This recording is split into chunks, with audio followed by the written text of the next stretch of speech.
Naso-ke hamba kanjani? Ngithemba ukuthi ni-grand. Kukodwa enze ukukhuluma ukuthi Amahlolamvula noma Amahlolamvula yiqembu bafowethu engikuthanda kakhulu lelo and nginomlando mhlambe ngathini kusukela ekulazini kwami kwasikule laphana ngizwa ingoma yawo kwiNanda FM. So ngakuchaza-ke ngihlele ngizwa mhlambe ngicabanga ukuthi kwazwa amaviki abamhlambe mabili noma mathathu lokho ngizwa lesi siginci lesi esihlukile uma ngilalela ngase ngithi ubani abantu laba uma ngizwa lapha uNhloso Zulu ekungumsakazi lowo oyekhona lapha ngalosikhathi leso impela esho ukuthi Amahlolamvula lawa asemakhabeleni ngichaze ngithi no laba bhemu laba ngiyafisa mhlawumbe ukubaza ngelinye ilanga impela ngicela ngibabonile khona lapha kaMashu. So enza ukukhuluma afushana nje ukuthi iqembu leli bafethu elishaya ingoma yalo ehlukile kakhulu engafani namanye amaqembu.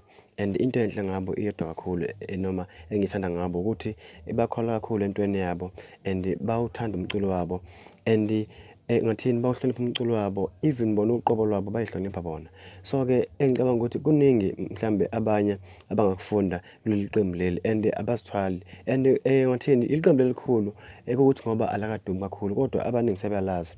Bheka nje ngoba mhlawumbe uyakhumbula ukuthi laphana njalo ngoDisemba kune-festival laphana abayenzayo laphana emakhabeleni ngathini kwela kubo laphana i-festival laphana ngathini ekhuthaza amaciko ahlukahlukene futhi lakhona lapho basuke mhlambe bengasho mhlawumbe ukuthi akube uMaskandi kuphela ufike lapho mhlambe nje noma mhlawumbe ubani ngathini onekhono basuke bethi nje akeze ezoziveza laphana endaweni yakubo emakhabeleni. Cha mina-ke ekhaya kithi kusemthunzini emanzimeni laphana kwesenkosi laphana umbintombi impela laphana kwanoshungu ikithi-ke lapho bafethu. Cha nje iqembu leli bafethu-ke engathanda-ke nje ngathini ngokuthanda umculo walo nanokuthi indlela abacula ngayo ihluke kakhulu. Umculo wabo unesigqi ubophe kakhulu unemeseji mnandi engathini abantu Amahlolamvula awabheki ukuthi umuntu wenzani noma awabheki amanye amaqembu ukuthi enzani kepha babheka ukuthi bona benzani and bafuna ukuthi beye kuphi nomculo and basenza kakhulu bafethu. Kuningi